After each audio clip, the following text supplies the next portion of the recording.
Hi, how are you? Welcome to today's video. My name is Natalia Munoz and I'm an occupational therapy student, and today we're going to have a debrief on what we learned this week in class. So one of the things that I saw was a video of a child receiving therapy services, and it was a process. It started from very basic, where the therapist helped the child perform certain movements and certain exercises, and then gradually those skills that were mastered were transitioned into a more advanced activity. And it was very interesting because you can observe the challenge, even if it's minimal. You can observe when the child is having a difficulty, and you still encourage them to go through and help them. And when they achieve the milestone, you see on their face that they feel success, they feel self-confident. So it's always very important to start with little steps. Never give them a challenge that they won't achieve. Just give them the just right challenge so that they can feel accomplished every time. Another thing was that we talked about the importance of safety and procedures and protocols and policies in the clinical facilities. It's very important to understand that even if you work in a facility that is for pediatric population, not always you can treat the child in that facility, because you might not have the proper equipment, or you might not have your staff trained on a specific diagnosis. So it is very important to provide safety, and it is very important to provide high quality care. And if it's in the patient's best interest to be referred to another facility, you should be aware as to where can the patient be referred. What are the protocols to transferring a patient to another facility?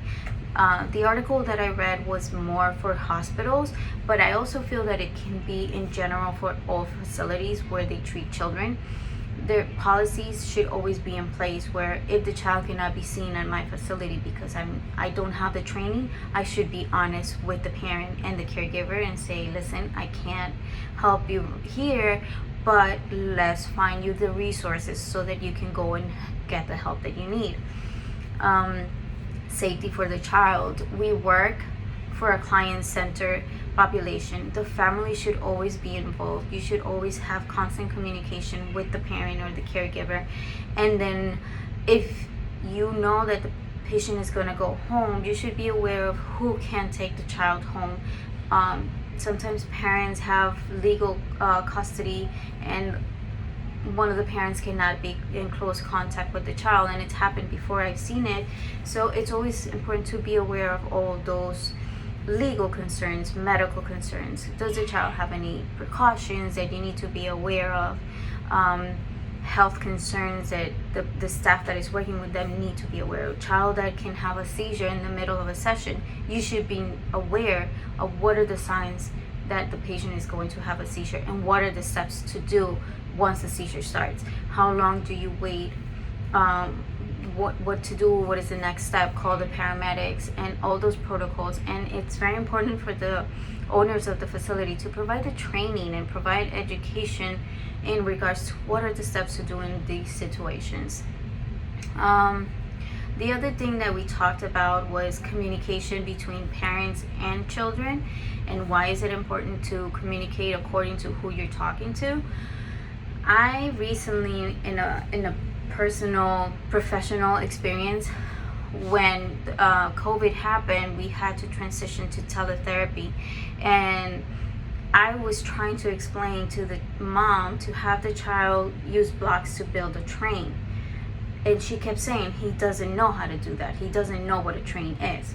So then eventually I understood where she was coming from, and then I realized that I wasn't explaining myself correctly. So I told her, listen, what I really want him to do is to be able to align the cubes.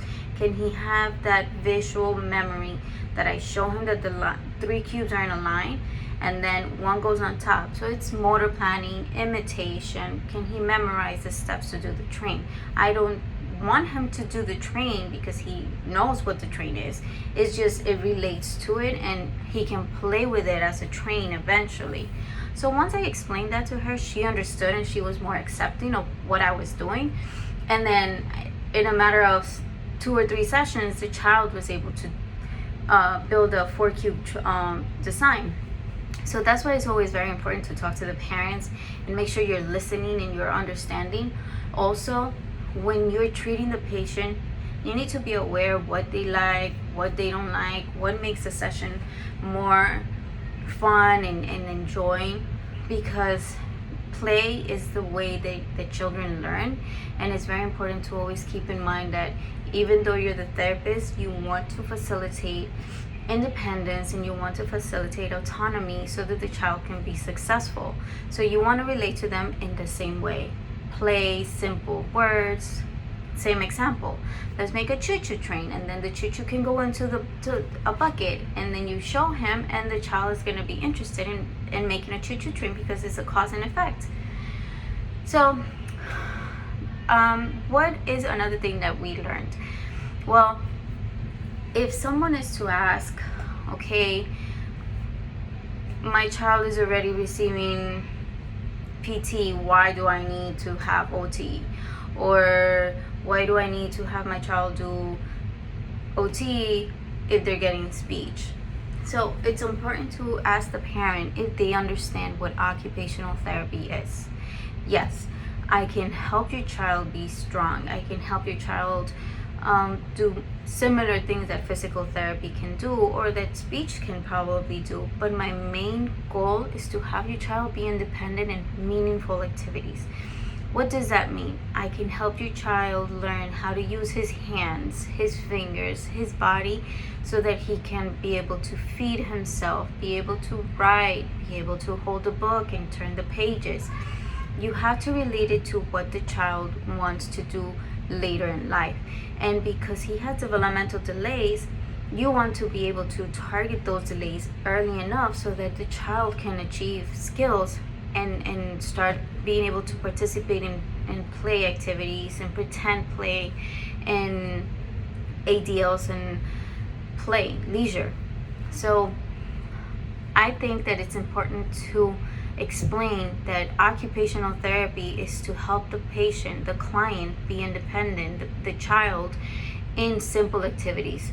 A lot of times parents are saying, oh, but my child can walk. Okay, yes, but can your child hold the spoon and scoop and bring the food to his mouth or her mouth? Those are the things that you need to relate it to. Can my child play with a toy appropriately? Does he know how to turn on the toy and then push the button so it can work? Those are part of occupational therapy. Play activities. Can your child help when he's getting undressed? Can he help take off his socks and shoes, which is the most simple activity that an infant or a toddler should be doing? So those activities are not spoken too often, and parents are always thinking, my child doesn't talk, my child can't walk, he needs therapy. But you also have to educate the parents about what happens in occupational therapy. So I think that was it for this week. It was a very interesting week to learn about a little bit more of treatment with children and the communication and how important it is to be clear and not always use medical terms so the parents can understand what we're talking. All right, thank you very much for listening and have a great day.